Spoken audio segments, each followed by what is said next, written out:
प्यारे बच्चों, आज मैं लाई हूँ आपके लिए बहुत ही शिक्षाप्रद कहानी रंगा सियार।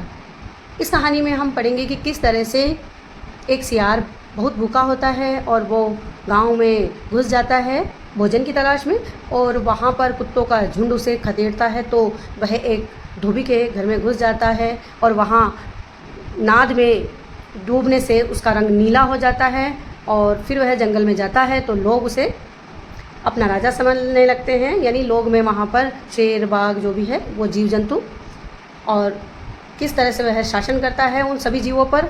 लेकिन इस कहानी में हमें शिक्षा मिलती है कि स्वभाव आखिर स्वभाव होता है, अंततः वह सामने आ ही जाता है। तो चलिए हम पढ़ेंगे बहुत ही इंटरेस्टिंग कहानी रंगा सियार। किसी एक जंगल में एक सियार रहता था। एक दिन वह बहुत भूखा था। खाने की खोज में वह पास के गांव में गया। सियार को देखते ही कुत्तों का झुंड उसे खदेड़ने लगा। सियार डरकर भागने लगा। वह एक धोबी के घर में घुसा और नील से भरी हुई नाद में घुस गया। कुछ देर बाद जब वह नाद से निकला तो नीला जानवर लग रहा था। कुत्तों ने उसे देखा पर कोई दूसरा जानवर समझकर लौट गए। ये आप देख ही सकते हैं किस तरह से ये नीले रंग का हो गया। नीले रंग में रंगा सियार जंगल में वापस आया।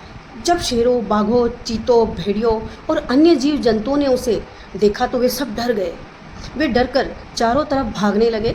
वे सभी सोचने लगे, हमें इसकी शक्ति और ताकत के बारे में कुछ भी पता नहीं है, इसलिए अच्छा है इससे दूर ही रहा जाए।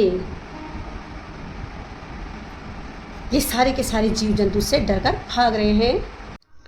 जानवरों को डरा हुआ देखकर नीला सियार बोला, तुम लोग मुझसे क्यों डर रहे हो और डरकर क्यों भाग रहे हो? डरने की कोई ज़रूरत ही नहीं है। ईश्वर ने मुझसे कहा है कि इस जंगल के जानवरों का कोई राजा नहीं है, इसलिए उन्होंने मुझे तुम्हारे राजा के रूप में भेजा है। उन्होंने मेरा नाम काकुद्रुम रखा है और कहा है कि तुम सब पर शासन करूं। अब तुम लोग सुरक्षित रह सकते हो, मैं तुम्हारी रक्षा करूंगा।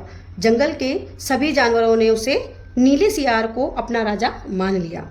नए राजा ने शेर को अपना मंत्री, बाघ को प्रबंधक और भेड़िए को दरबान बना। बहुत ही इंटरेस्टिंग कहानी है, आगे चलते हैं कहानी। नए राजा ने सभी सियारों को जंगल से बाहर निकाल दिया। शेर, बाघ और भेड़िए जानवरों को शिकार कर उसे राजा के भोजन के लिए लाने लगे। अपना हिस्सा लेकर काकुद्रुम बचा हुआ मांस अपनी प्रजा में बांट देता था। इस प्रकार उसने कुछ हफ्तों तक जंगल पर राज किया। एक दिन जब नीला सियार दरबार लगाकर बैठा था तो उसने कुछ सियारों को हुआ हुआ की आवाज़ सुनी। इससे उत्साहित होकर काकुद्रुम भी हुआ हुआ करने लगा।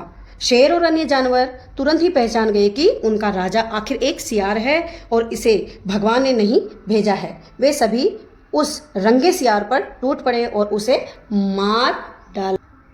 है ना बहुत ही इंटरेस्टिंग कहानी। इस कहानी से हमें ये शिक्षा मिलती है कि मनुष्य का स्वभाव, चाहे वो है कपड़े दूसरे पहन ले या कुछ भी कर ले या अपने आप को रंगाई पुताई करा ले, लेकिन उसका जो स्वभाव है वो हमेशा वही रहता है। Thank you for watching.